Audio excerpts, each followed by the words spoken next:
c'est ainsi que nous débutons ce troisième club de lecture, rencontre en fait du club de lecture de l'École branchée. Je vous souhaite la bienvenue. Mon nom est Audrey Miller. Je suis la directrice générale et l'éditrice également du magazine École branchée. Je suis en compagnie donc aujourd'hui de Martine Rioux, qui est la rédactrice en chef, qui va vous parler en tout cas du magazine un petit peu plus en détail tout à l'heure. Pour ma part, je veux aussi remercier aussi, on est en compagnie de 3 auteurs qui ont participé au numéro d'automne 2022. C'est le volume 25, numéro 1. À chaque fois qu'on voit ça, volume 25, Martine et moi, on fait comme « Oh my God, on est rendu là ». C'est fou. Donc oui, c'est ça. Avant d'aller dans le cœur du sujet, je prends juste quelques minutes à peine. Je vais essayer de faire ça très bref pour vous présenter l'école branchée parce qu'au-delà du magazine pour lequel on est bien connu, on a aussi d'autres activités qui sont toujours axées sur le développement de la compétence numérique du personnel enseignant, primaire, secondaire principalement. Et donc, au-delà donc, du magazine, on a également une série d'activités de formation continue qu'on appelle le Créacamp Découverte. Alors, c'est des activités en direct ou en format virtuel qu'on peut aussi revoir en rediffusion, qui sont sur des sujets pédagogiques variés, qui ont cours pendant toute l'année, plusieurs fois par mois.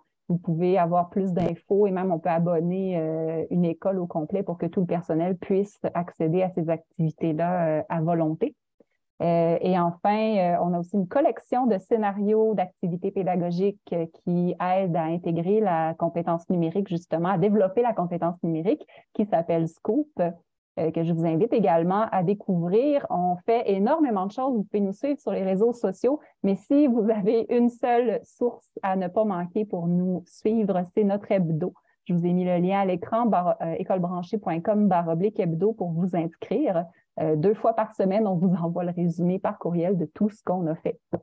Alors, voilà. Et sinon, vous nous trouvez sur écolebranchée.com. Si vous avez des questions pendant la séance, vous pouvez les mettre dans le clavardage. Ça nous fera plaisir de vous répondre de notre mieux, en fait. Et plus spécifiquement, je tiens à vous faire quelques annonces sur le magazine pour lequel on est réunis aujourd'hui. Tout d'abord, un petit rappel de ce que c'est. Donc, 3 fois par année, c'est 3 numéros par année qui sortent aux saisons scolaires, donc à la rentrée, à l'hiver et au printemps. Il est possible de s'y abonner de façon personnelle ou d'abonner une école complète, voire un centre de service scolaire.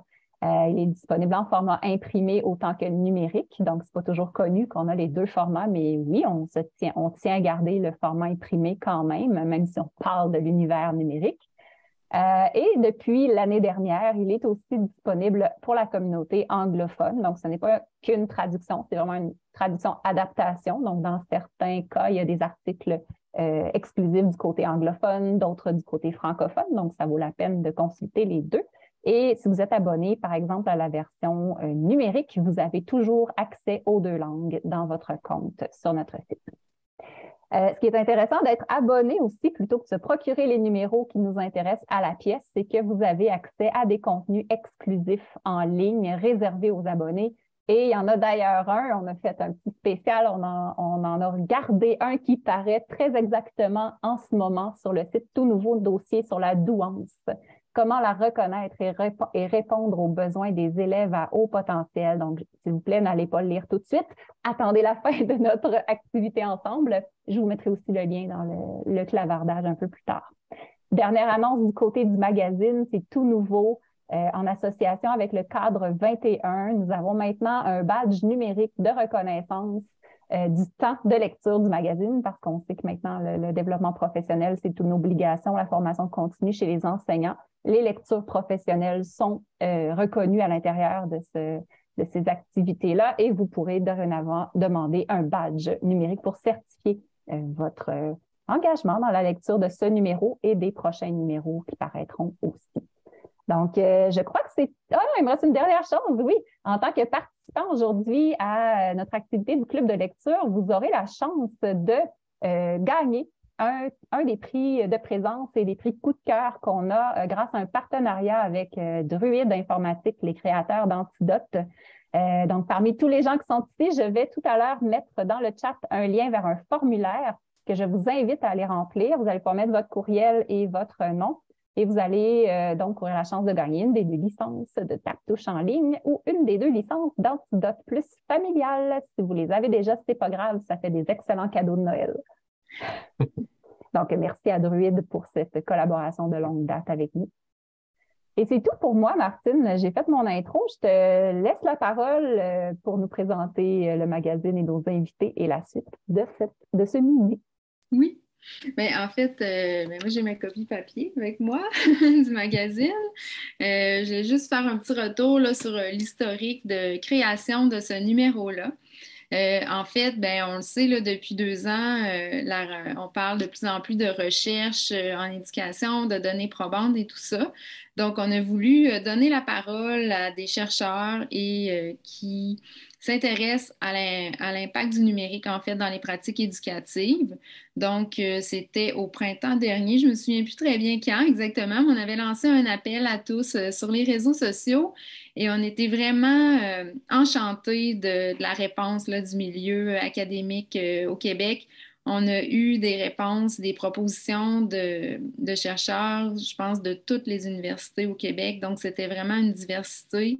Puis, de chercheurs avec lesquels on n'avait jamais collaboré auparavant aussi. Donc, je pense que ça a été, ben, c'est un franc succès là, en ce qui me concerne. Et aussi, ça l'a permis de faire en sorte que la version en français et la version en anglais n'ont pas le même contenu nécessairement. Donc, il y a du contenu exclusif en français et en anglais aussi. Donc, pour ceux qui sont bilingues, n'hésitez pas à vous procurer les 2 numéros. Et en plus, il y a des articles. On avait tellement de propositions intéressantes qu'il y a des articles qui ont été uniquement rendu disponible en ligne, en fait, dans la version numérique en ligne. Donc, c'est le cas notamment de Madame Gravel qui est avec nous aujourd'hui. Donc, il y a toujours des petits bonus avec l'école branchée à découvrir. Donc, ben, ce numéro-là, il permet en fait de venir donner des exemples concrets de ce que le numérique peut apporter là, dans les pratiques éducatives. Et ce midi, 3 des auteurs qui ont répondu à l'appel, donc de venir participer au club de lecture et partager là, un peu plus en détail les résultats de la recherche qu'ils ont présenté dans leurs articles, mais peut-être un peu aller un peu plus loin aussi. Qui sait, on va le voir au cours de leur présentation. Donc, on accueille Pascal Gauthier de l'Université du Québec à Chicoutimi. Ensuite, on va entendre Madame France Gravel de l'Université du Québec à Montréal. Et finalement, on va terminer avec Jonathan Chevrier de l'Université Laval. Donc, ben, sans plus tarder, si on veut avoir le temps là, de les entendre tous les 3, puis de répondre. S'il y a des gens aussi dans l'assistance qui ont des questions, là, vous pourrez les poser dans le clavardage ou en levant la main en cours de route.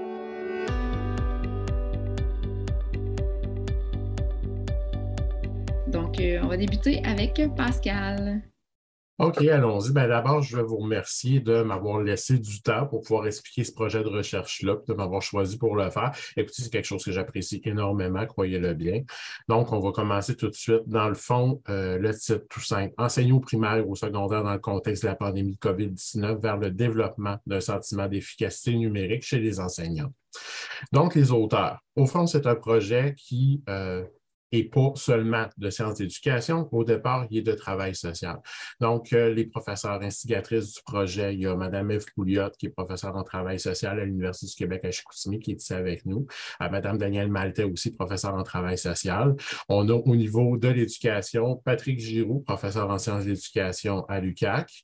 Il y a moi, Pascal Gauthier, je me présente, je suis étudiant à la maîtrise en travail social, puis je travaille justement sur les représentations sociales des parents quant à l'usage du numérique chez les jeunes, comment est-ce que les parents, l'influence des parents se fait pour modérer ou travailler sur l'influence numérique que les jeunes font du numérique finalement. Puis avec nous, on a Anne-Sophie Simard, assistante de recherche puis étudiante à la maîtrise en travail social, puis Catherine Lasselle, étudiante à la maîtrise en travail social, aussi nos assistantes qui font un super travail avec moi puis avec les professeurs puis tout ça, c'est vraiment apprécié. Donc, au fond, la problématique, c'est un projet qu'on présente qui s'inscrit dans une étude plus vaste. Évidemment, ça part de la COVID-19, ça part de ce phénomène-là. Il y a eu des perturbations. Hein. Puis, ce qu'on se rend compte, ce que la science dit, c'est que les jeunes puis les adultes des milieux défavorisés puis ruraux sont plus vulnérables à des problèmes après la catastrophe, donc des problèmes de santé mentale. Puis, il y avait une nécessité, à un moment donné, avec tout ce qui s'est passé, là, de comprendre les conséquences de la pandémie sur les jeunes, les familles, puis aussi les milieux scolaires. C'est important d'aller voir les milieux scolaires. Puis, d'un point de vue travail social, de dire, bon, on va aller explorer les inégalités scolaires, inégalités numériques, inégalités sociales. Donc, au fond, c'est 6 entrevues, ce qu'on appelle semi-structurées, des entrevues quand même assez libres, 90 minutes environ. C'est des groupes de discussion qui ont été tenus dans des écoles de la région. Puis présentement, les résultats sont préliminaires, puis c'est des analyses qui sont en cours. C'était des réunions de 3 à 8 personnes en général, avec quelqu'un qui menait les entrevues, professeur assistant de recherche et ainsi de suite. Le projet est original dans le sens que, ce que je peux vous dire, c'est qu'en premier, on n'a pas juste abordé des aspects numériques, mais les aspects numériques ont vraiment aussi été mis de l'avant. Les enseignants et le personnel scolaire, là, ils ont vraiment été en mesure de nous en parler, puis ils l'ont fait. Il y avait un vaste éventail de sujets un peu là-dedans. Puis, ce qu'on a fait au fond, c'est une étude qualitative. Autrement dit, c'est pas des chiffres. On va chercher le point de vue, on va chercher le vécu en faisant une entrevue. On va au-delà des chiffres, on va voir ce qu'ils ressentent, qu'est-ce qu'ils ont vécu, comment que ça s'est passé pour eux autres. Puis ce qui est bien, c'est qu'on a une réalité. Nous, on est du Saguenay-Lac-Saint-Jean, on est de Chicoutimi. On a une réalité de région quand même dite éloignée, avec une dynamique à la fois rurale et urbaine. Rurale, le centre avec la ville de Saguenay, puis les petites municipalités autour qui se greffent. Donc, ce que ça fait au fond, c'est que notre étude, là, elle a pris en compte 6 écoles primaires qui sont rurales, mais qui sont aussi urbaines. On a les deux là, ensemble. Puis on a des écoles là, qui sont de divers milieux, divers degrés de défavorisation, divers degrés de revenus des parents. C'est un mélange à peu près de notre réalité, de notre région à nous, au fond. Puis quelque chose d'intéressant que je veux vous dire aussi, c'est que le personnel, il n'y avait pas juste des enseignants. Il y avait des enseignants, il y avait aussi des intervenants scolaires du personnel administratif. Fait qu'on a une diversité de points de vue avec toute la réalité dont je viens vous décrire.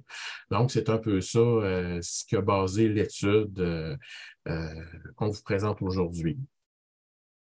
Puis, il y a quelque chose qui a attiré notre attention en voyant ce que les professeurs nous ont raconté, les enseignants, le personnel scolaire. C'est qu'à un moment donné, il y a un phénomène qui s'est lentement développé, ce qu'on appelle le sentiment d'efficacité numérique.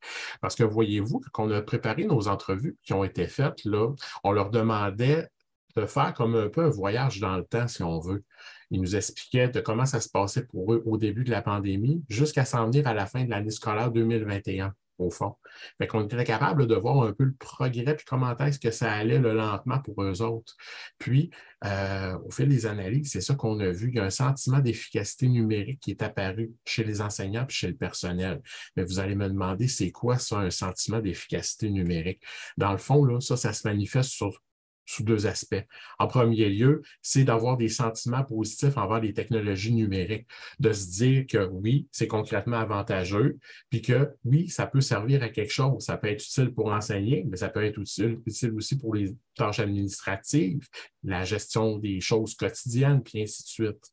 Puis, ça va au-delà des sentiments positifs, là, c'est des impressions subjectives aussi. C'est l'impression de compétences, de savoir comment ça marche, de maîtrise. Mais là, je dis évidemment maîtrise. Personne ne peut tout savoir, mais d'avoir l'impression de maîtriser ce dont on a besoin. Puis, ça vient aussi avec l'idée du bonheur et du confort de le faire aussi. Donc, tu te sens bien, tu te sens compétent, tu te sens heureux en plus de le faire, puis tu as l'impression que les technologies, ça peut être quelque chose de bien. On fait un petit voyage dans le temps. Au début de la pandémie, surtout dans les périodes, là, on va tous se rappeler du 12 et 13 mars 2020. On ne peut pas oublier le début. Hein? Bien, au niveau du numérique, le personnel ne sont pas tous sur le même pied d'égalité. Il y en a qui ont plus peur des technologies numériques. Il y en a qui ce n'est pas facile. Il y a une résistance aussi de l'ancienne génération, là, si on veut. Autrement dit, ceux qui se disent que sont trop anciens ou pas à la mode, ben, ils se disent, ben, j'y arriverai pas. Puis, pour d'autres, ben, ça va être un défi qui est beaucoup, beaucoup trop grand.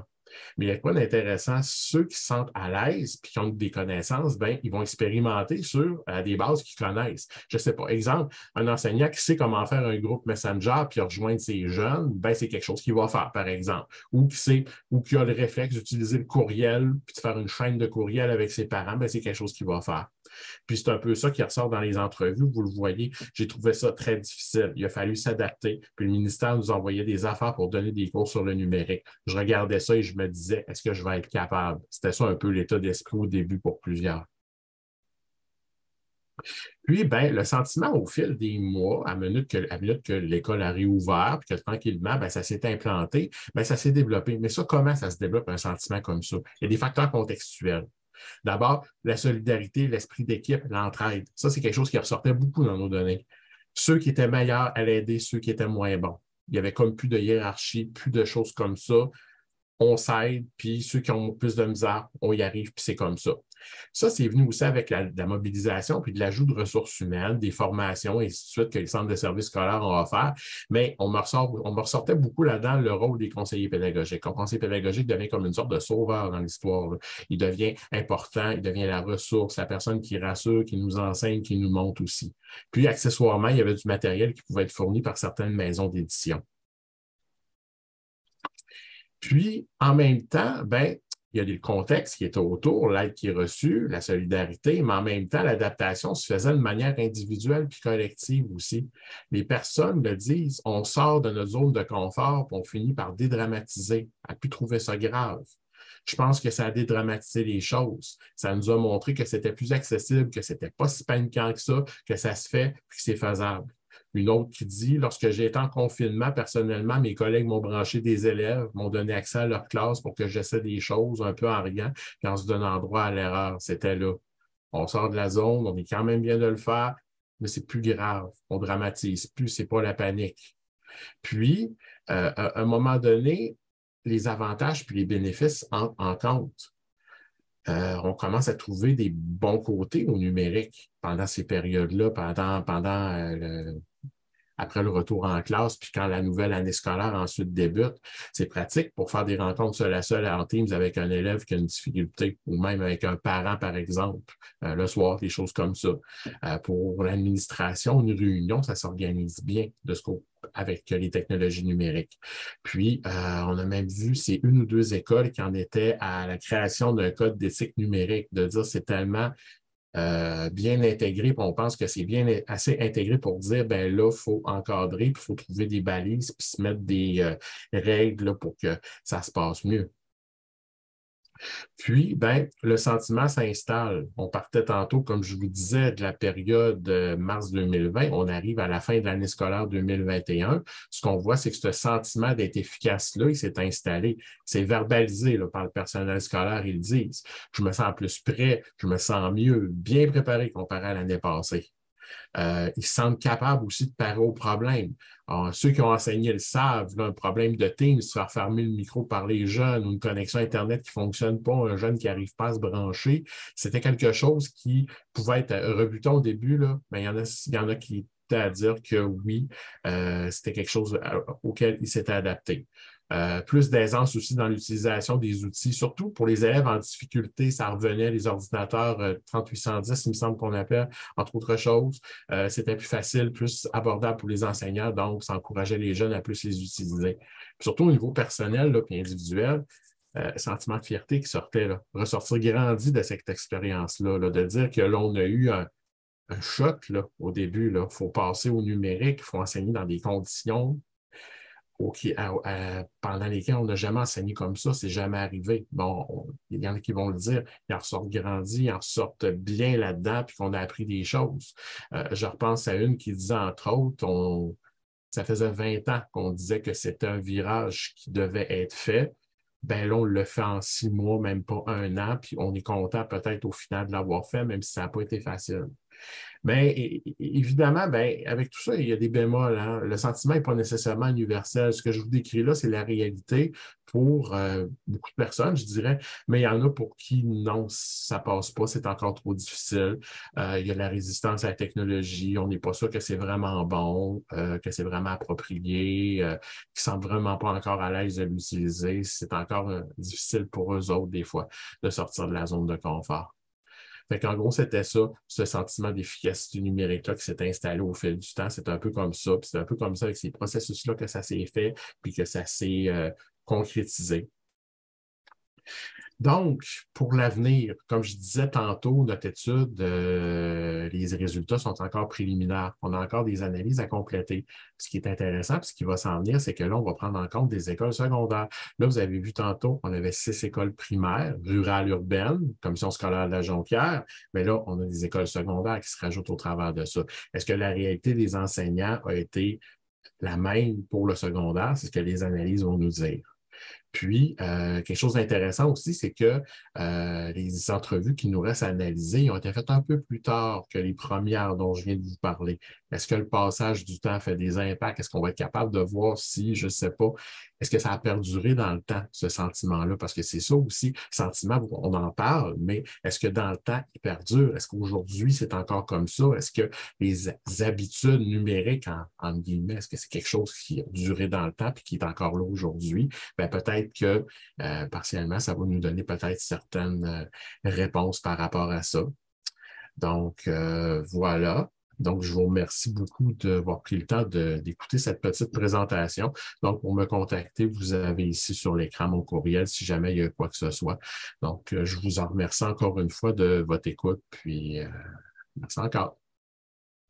Merci beaucoup, Pascal. C'est très intéressant. Puis justement, je me demandais, tu sais, je pense que ça va être les suites de la recherche qui vont le prouver, là, mais je me demandais si le sentiment allait perdurer dans le temps et si les acquis allaient demeurer. Donc, j'imagine que le suspense demeure, puis on va avoir des nouvelles dans les prochains mois quand vous allez pousser plus loin la recherche. Non, il y a un grand intérêt par rapport à ça, puis c'est ça aussi, ça dure. Est-ce que c'est des nouvelles pratiques qui peuvent s'implanter? Ça, les enseignants pourraient nous le dire un peu plus aujourd'hui. Puis encore là, même d'autres recherches subséquentes pourraient nous aider à répondre à ça.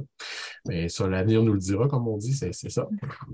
Puis, on espère que ceux qui sont toujours pas convaincus vont finir par l'être un jour. Donc, ben, merci beaucoup. Super pour le respect du temps. Donc, tout va bien. Ben, on va passer tout de suite à la prochaine présentation. Moi, je n'ai pas vu là, dans le chat, non, il n'y avait pas de questions tout de suite. Donc, si vous en avez, on pourrait revenir plus tard.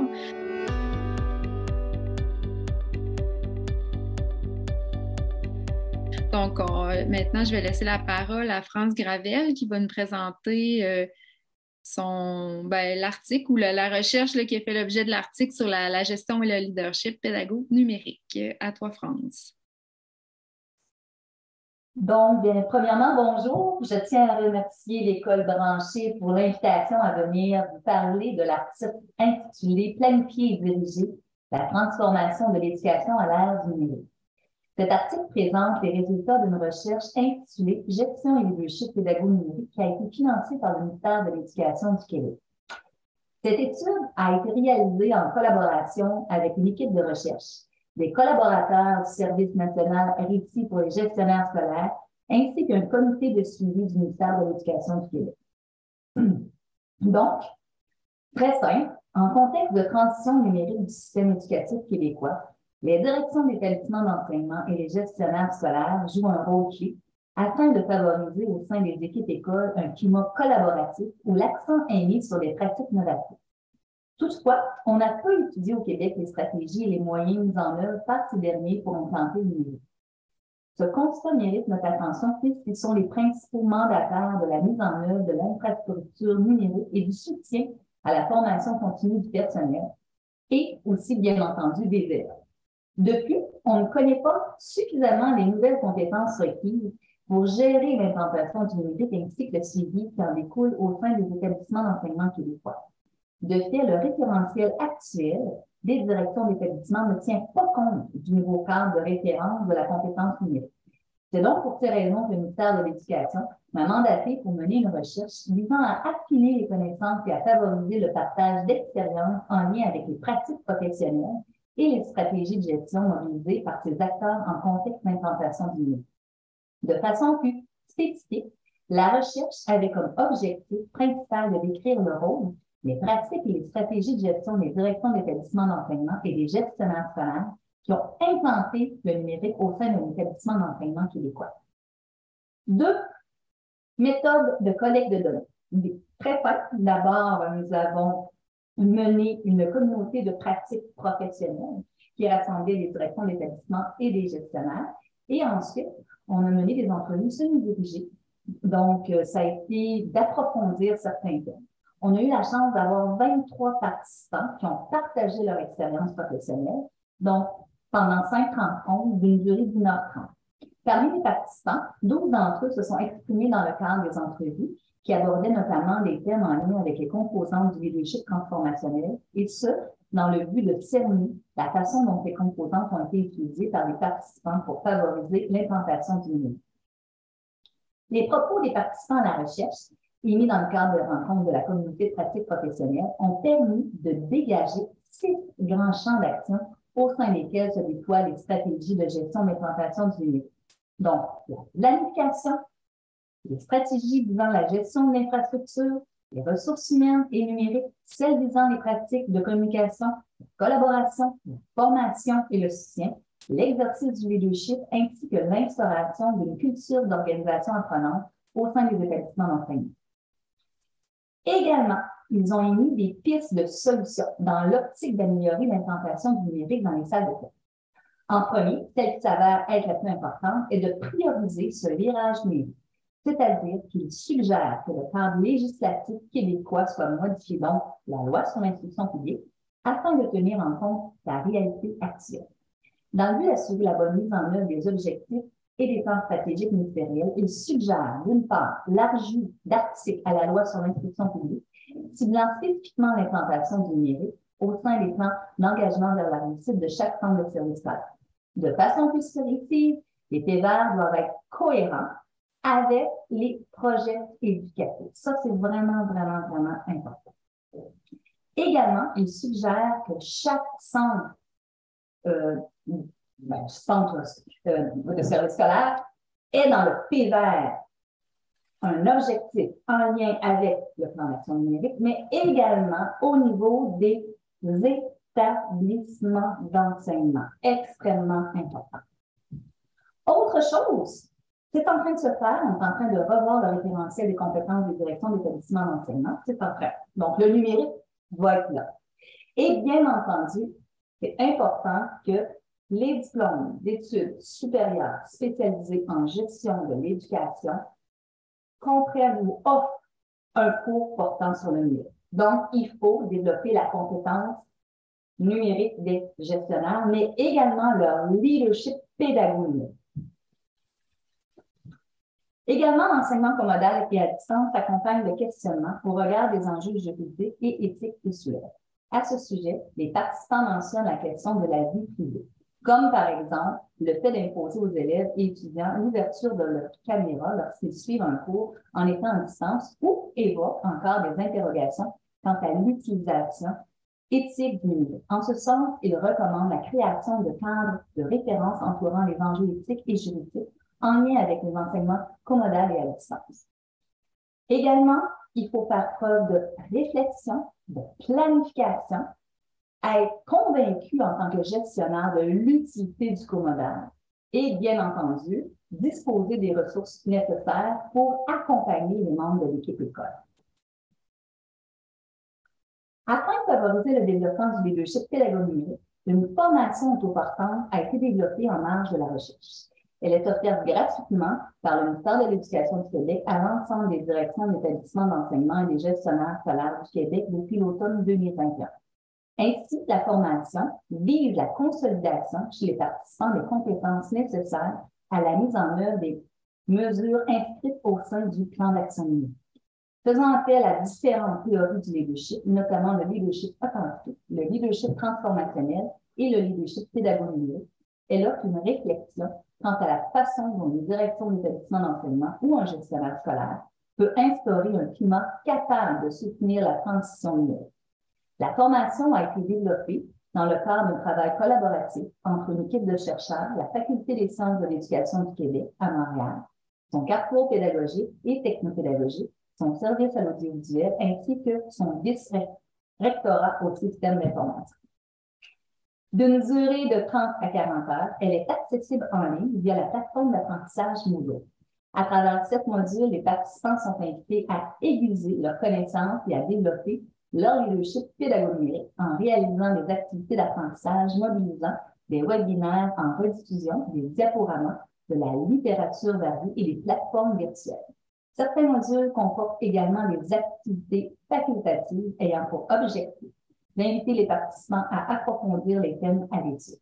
Des outils sont également mis à leur disposition, tels des tableaux à télécharger ou bien un canevas pour l'élaboration du plan d'action numérique d'un établissement d'enseignement. Les activités d'apprentissage proposées dans le cadre de chacun des modules se concluent par des exercices d'autoréflexion et de consolidation des textes. Pour votre gouverne, hier, j'ai pris le temps d'aller voir qui était inscrit. Donc, croyez-le ou non, il n'y a pas juste des directions et des gestionnaires scolaires du Québec. Il y en a de partout à travers le monde. C'est incroyable, je lisais ça, j'ai dit « wow ». Donc, oui, ça a été développé spécifiquement pour les directions et les gestionnaires qui œuvrent dans les établissements d'enseignement au Québec, mais c'est vraiment wow de voir l'intérêt de partout à travers le monde pour cette formation-là.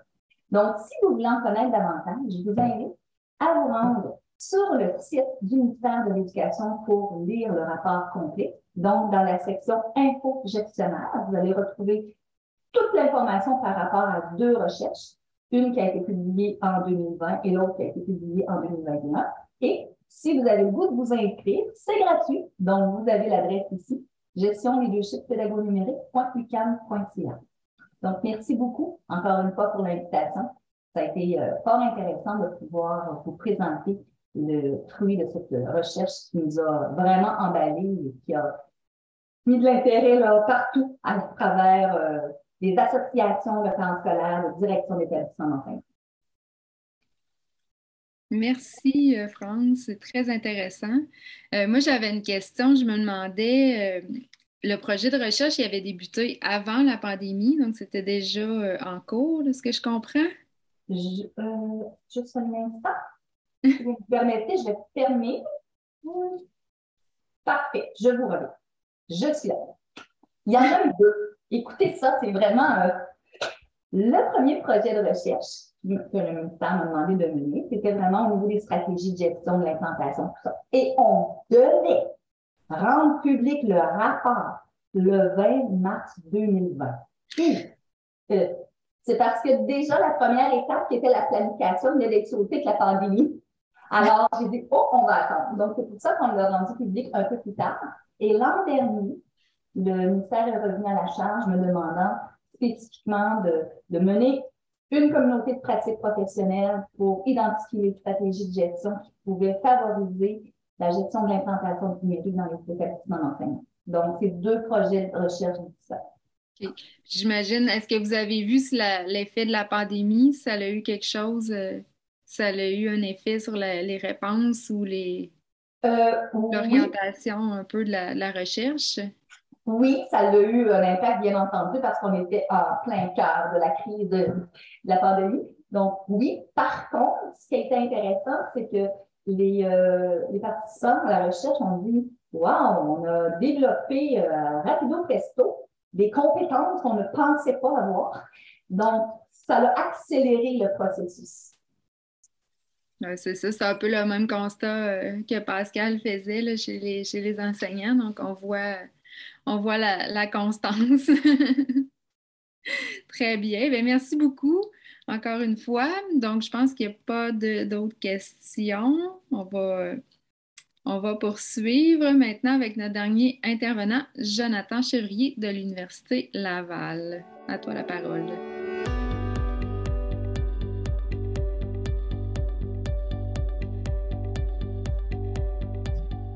Ben, bonjour officiellement tout le monde, puis encore une fois, merci à vous de m'accueillir ce midi virtuellement.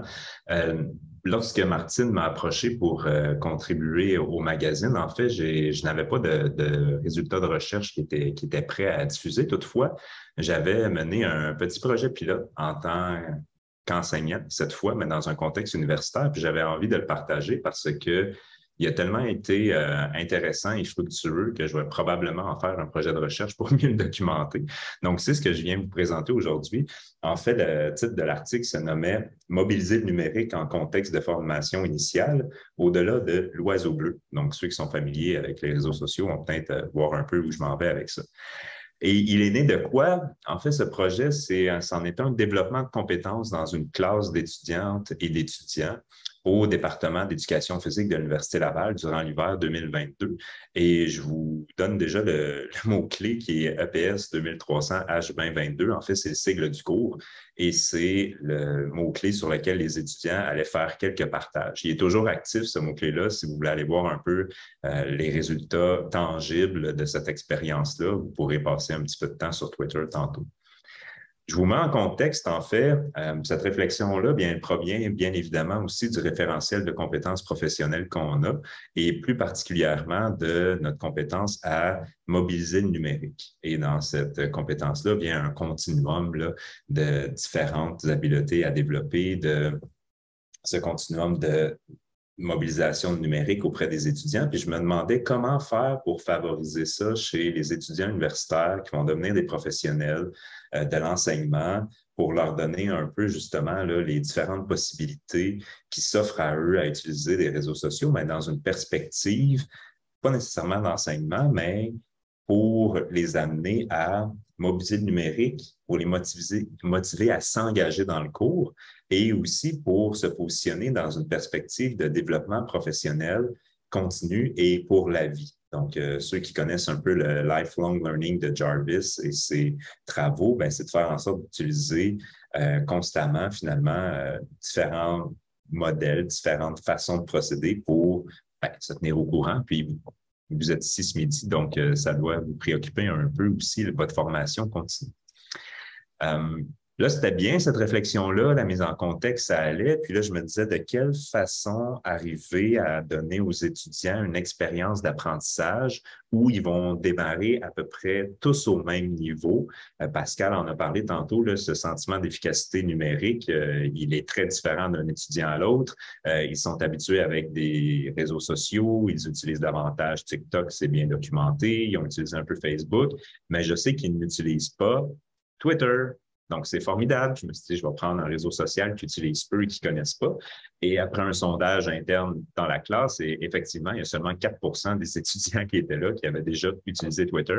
Et dans ces 4 %-là, eh bien, il y en avait peu qui l'utilisaient encore. Donc, je me disais que c'était une belle occasion pour les amener à apprendre tous en même temps une nouvelle plateforme et encore une fois, dans une perspective de développement professionnel. Donc, pour ce faire, j'ai cibler différents objectifs pédago-numériques en lien avec les dimensions de la compétence. La première, c'était de se créer une identité numérique professionnelle, puisque plusieurs des étudiants et des étudiantes qui arrivent à l'université n'ont pas nécessairement pris le temps de se positionner comme ça. Et quand on va voir leur profil sur les réseaux sociaux, c'est parfois peu flatteur. Donc, c'est leur faire comprendre que là, ils vont devenir des professionnels de l'enseignement.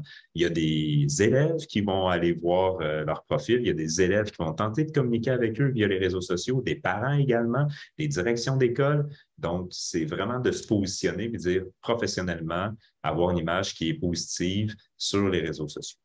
Ensuite, je voulais les amener à créer du contenu et à le partager et également à partager du contenu existant et le commenter.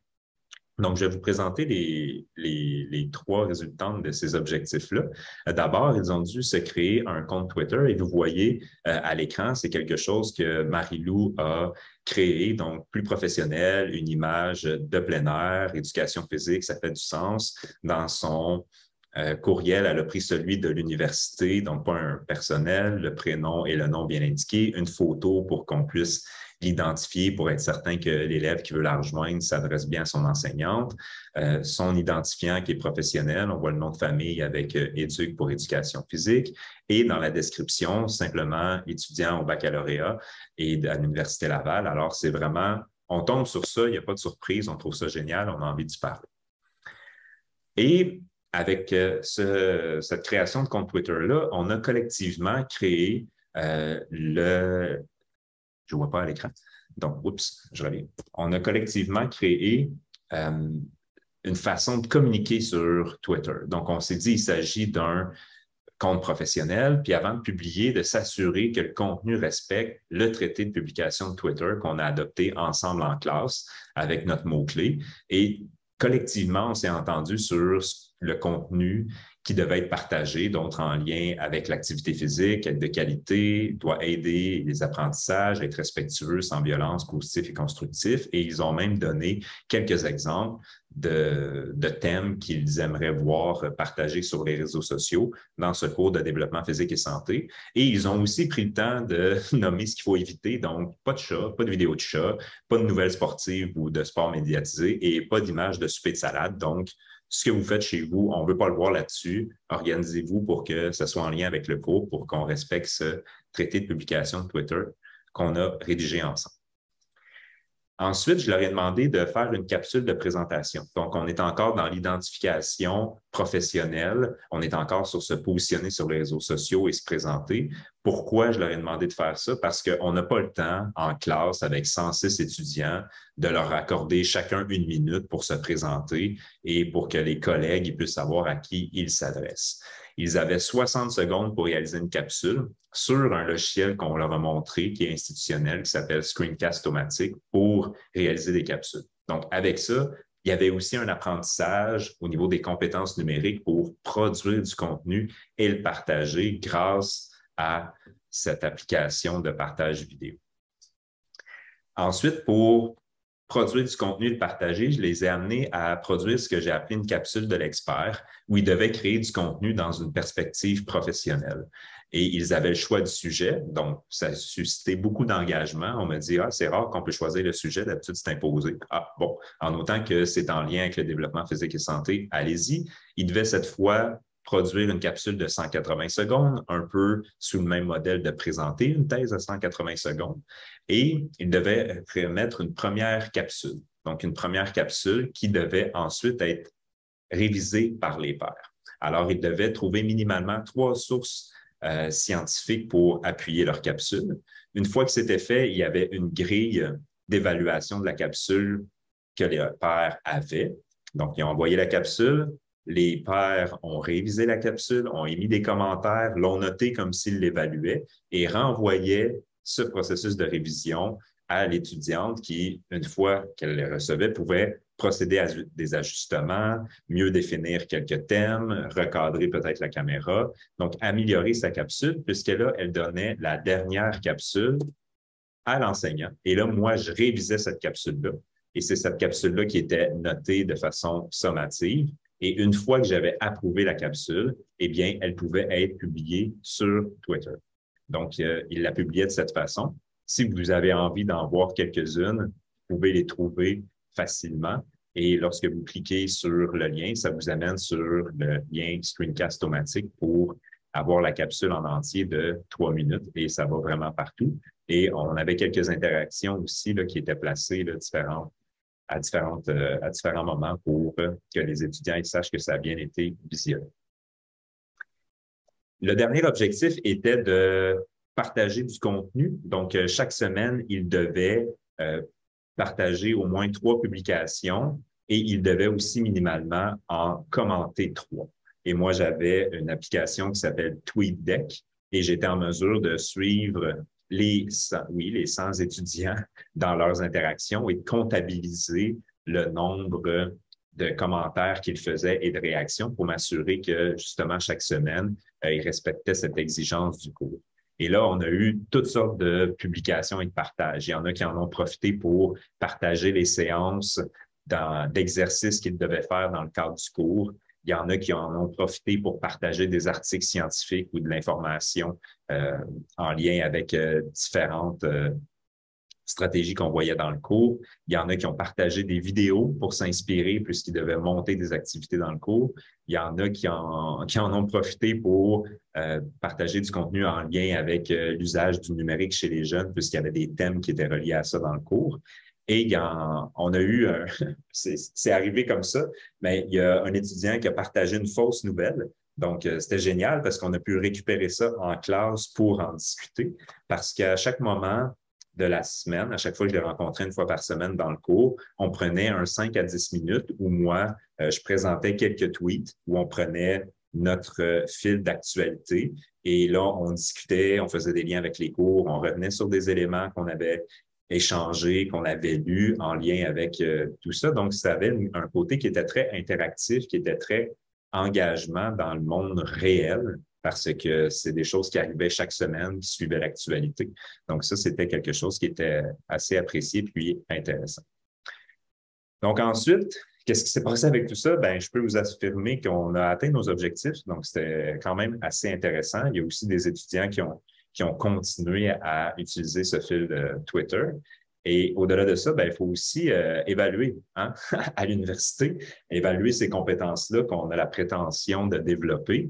Et pour ce faire, ce que je les ai invités à faire de façon concomitante avec leur cours dans la session, bien, c'est de faire une cartographie de l'esprit, comme je vous présente à l'écran, sur les apprentissages qu'ils réalisaient à chacun des cours en lien avec les contenus, mais aussi avec ce qu'ils partageaient. Alors, à la toute fin, moi, j'ai pu mener 96 entrevues de 15 minutes. Donc, chacun des étudiants, je les ai rencontrés pendant 15 minutes. Pendant les 7 premières minutes, la question ouverte était, écoute, tu te souviens des compétences numériques qu'on voulait développer dans ce cours-là? Ben, dis-moi lesquelles tu as réussi à développer et comment. Donc, de façon très ouverte, une discussion pendant 7 minutes. Et pour les 8 minutes restantes, ben, c'est moi qui posais des questions en lien avec leur cartographie, avec des éléments que j'avais vus, que j'avais analysés. Des fois, il y avait des choses j'avais besoin d'éclaircissement, il y a des choses pas intéressantes. Il manquait des choses aussi des fois, donc j'allais vérifier c'était quoi l'implication du cours qu'il y avait aussi de ce côté-là. Donc, 24 heures, c'était réglé, évaluation finale. Pour les enseignants à l'écoute, corriger des copies de 100 étudiants, ça prend plus que 24 heures. Donc, belle stratégie d'évaluation pour sauver un peu de temps et gagner en efficacité. À la fin, on a réussi, je crois, à développer justement cette compétence de mobiliser le numérique et à s'inscrire dans le continuum de développement de compétences aussi. Et en conclusion, ce que je voulais vous laisser, c'est les avantages et les inconvénients pour l'enseignant. Donc, celui qui veut mettre en place ce type de dispositif pédago-numérique dans son cours à utiliser Twitter, par exemple, ben, je vous dirais que ça permet d'engager les étudiants dans des situations qui sont authentiques. C'est dans le réel, ce ne sont pas des études de cas. Ça permet de guider et de connaître les étudiants aussi par leur présentation, par le temps qu'on prend avec eux à la fin de la session pour vérifier quel est l'état de leur développement de compétences, pour les échanges aussi, les interactions qu'on a sur les réseaux sociaux. En contrepartie, inconvénient, mais ça demande des compétences puis une aisance à mobiliser le numérique. Donc, un enseignant qui n'est pas trop à l'aise avec Twitter, ben, peut-être que la première étape, c'est d'essayer de comprendre les codes et la culture de cette plateforme-là pour l'utiliser adéquatement. Ça demande un changement de paradigme pédagogique, c'est-à-dire que on a le contrôle sur des thèmes puis certaines lignes, mais on ne sait jamais ce qui va sortir, on ne sait pas où les étudiants vont aller, parfois ils nous surprennent. Il faut être à l'aise de naviguer dans ces eaux troubles-là. Oups, ça peut être autre chose, mais c'est important de savoir dans quoi on s'embarque. Puis, il y a aussi des bienfaits, des limites, mais pour les étudiants et les étudiantes, cette fois, dans les bienfaits, ça permet vraiment d'interagir avec les autres d'une autre façon, dans quelque chose qui est ancré dans le réel, donc sur une plateforme qui est existante, au lieu d'aller sur une plateforme du cours qui est plus fermée et hermétique. Ensuite, ça permet de réaliser certains défis qu'on avait placés dans le cadre du cours, puis de réaliser des projets qui sont signifiants, parce que c'est ce qu'ils voient, c'est ce qu'ils répètent, c'est ce qu'ils veulent reproduire aussi dans les idées, par exemple, qu'il y avait pour les exercices. Et finalement, quelques limites, bien, il y en a certains et certaines qui ont évoqué un degré élevé d'anxiété dans les premières semaines. Là, je ne vous le cacherai pas. Lors des entrevues, il y en a plusieurs qui m'ont affirmé qui étaient mal à l'aise, qui n'étaient pas sûrs, qui ont une identité sur Twitter. Moi, j'aime mieux pas partager. Je trouve ça difficile. Donc, il y avait de l'éducation à faire de ce côté-là. Et une autre limite, ben, c'est la compétence numérique initiale, parce qu'il y en a qui partent vraiment de zéro. C'est faux de mentionner que ils sont nés là-dedans, ils sont habitués, ils font toujours ça. Du moins, dans l'expérience et les quelques anecdotes que je vous raconte, il y en a qui ont eu besoin de plus de soutien. Alors, voilà la petite présentation. Maintenant, si vous avez des commentaires, des questions, des réflexions, je suis bien à l'aise d'échanger avec vous pour le restant de la présentation. Merci beaucoup, Jonathan. Mais moi, j'avais déjà entendu une bonne partie de cette histoire, mais c'est vraiment un coup de cœur de voir qu'un prof universitaire qui se lance dans cette aventure, là, puis surtout en éducation physique. J'imagine qu'il y a des étudiants qui étaient un peu, ben c'est ça, le niveau d'anxiété qui était surpris. Oui, cette espèce de conflit qu'ils ont sur, ben nous, il faut promouvoir la pratique d'activité physique, des saines habitudes de vie. Et là, tu me dis d'utiliser la technologie, de placer des écrans dans un gymnase. Ils ont l'impression que dans le régime médiatique de l'enfant, la dimension du temps, elle est hypertrophiée. Fait que là, c'est comme, ben là, j'ajoute encore du temps. Oui, mais un petit peu, là, dans ton régime médiatique, il y a d'autres choses que du temps. Là. Il y a du contenu, des modalités, des finalités, un contexte. De leur faire comprendre ça, puis de quelle manière ils peuvent enrichir l'expérience des enfants, mais aussi favoriser les apprentissages d'une autre façon grâce à l'utilisation du numérique. Donc ça prend à peu près là, 2 à 3 semaines à comme comprendre, puis là, ils voient, puis là, ils changent un peu là, leur perspective, puis disent « Ah, OK, là, je comprends mieux où je peux aller avec ça, puis de quelle façon je peux le faire. » Puis j'enseigne aussi au diplôme d'études spécialisées justement un cours qui s'appelle Pratique pédago-numérique en EPS. Puis c'est la même chose. Là, j'ai vraiment des enseignants sur le terrain qui arrivent avec des idées vraiment de fermeture et il n'est pas question que je rentre ça dans mon gymnase. Puis une fois qu'on discute des enjeux, des impacts, puis de la portée que ça peut avoir, ben ça commence à faire un petit bonhomme de chemin tout en les prenant au niveau où ils sont puis dans leur contexte aussi. Ah, c'est ça, tout est une question d'équilibre, en fait. Oui, tout à fait. Là, ben, c'est ça, tu as apporté l'ouverture au début, mais là, le projet avec Twitter, est-ce que ça se poursuit avec un autre groupe cette session-ci? Oui. Ben, je suis en train de l'implanter avec le groupe de professionnels, justement, tu sais, les enseignants actuels. Puis, encore une fois, c'est dans cette perspective où c'est ça qui est intéressant quand ils démarrent un compte Twitter, puis ils se font guider. D'abord, au début, ne sélectionnez aucun champ d'intérêt, s'il vous plaît, parce que vous allez avoir un fil inondé de sport, de cuisine ou de je ne sais pas quoi. Là, puis c'est pas ça l'idée. C'est d'en faire un véhicule pour votre développement professionnel. Donc, on ferme tout ça, puis ensuite, là, on prend le temps ensemble d'aller cliquer sur école branchée, sur récit, sur éducation physique, sur donc des mots-clés qui fait en sorte qu'ils vont se faire nourrir professionnellement puis de s'en tenir à ça. Leur faire comprendre que, OK, là, tu as ton identifiant Laval, tu as un compte Twitter professionnel, ça te permet d'avoir une veille professionnelle dans ton emploi du temps. C'est pas de consacrer 1 heure par jour à ça. C'est le lundi matin, tu rentres au travail, 10 minutes sur ton TweetDeck avec les mots-clés spécifiques. Ah, il s'est passé ça. Ah, une nouvelle activité intéressante. Ah, ça, je vais pouvoir le récupérer plus tard. Ah, regardons, le nouveau magazine il est sorti, je vais le placer de côté puis le placer dans mon agenda. Fait que c'est à ça que je les amène de l'utiliser de façon judicieuse puis professionnelle et non pas comme, encore une fois, un gouffre sans fond qui prend ton temps, qui comme diminue tes fonctions exécutives, tu te lances là-dedans, tu ressors après, c'est comme, mon Dieu, ça fait 1 heure que je suis là-dedans et j'aurais dû faire mon ménage. Il y en a plusieurs qui se pognent la tête, hein? Fait que je vais ça.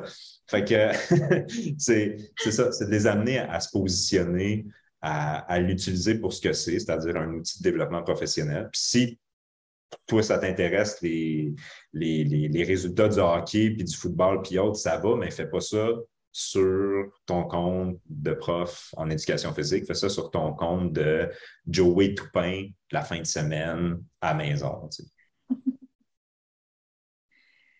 Ah, ben, je veux dire, comme les commentaires dans le clavardage, là, c'est vraiment inspirant de voir ce projet-là aller.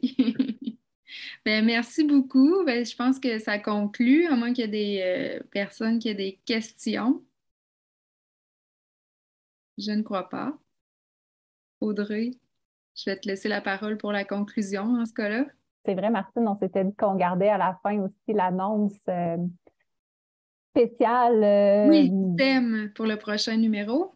Oui, notre prochain numéro de l'École branchée, qui est du magazine, qui va sortir le 1er décembre prochain. Donc, nous allons traiter des traces d'apprentissage. Donc, tout ce qui est la triangulation des apprentissages, plus particulièrement. Donc, comment on peut récolter des observations, des conversations et des productions chez nos élèves à l'aide du numérique ou non. Et comment tout ça devient, comment toutes ces traces d'apprentissage-là deviennent vraiment des outils là, pour avoir un portrait plus global des capacités de nos jeunes. Donc, à lire dès le 1er décembre. Absolument, et je pense qu'on aura une autre rencontre de notre club de lecture. Il s'agira de nous suivre soit via l'hebdo ou les réseaux sociaux pour être informé de la date. Merci encore tout le monde d'avoir été là. Au plaisir de vous revoir. Bon après-midi. Et merci Martine pour ton animation. Super pertinent, des bonnes questions. Puis, voilà. Merci Donc, à bientôt. tous. Merci.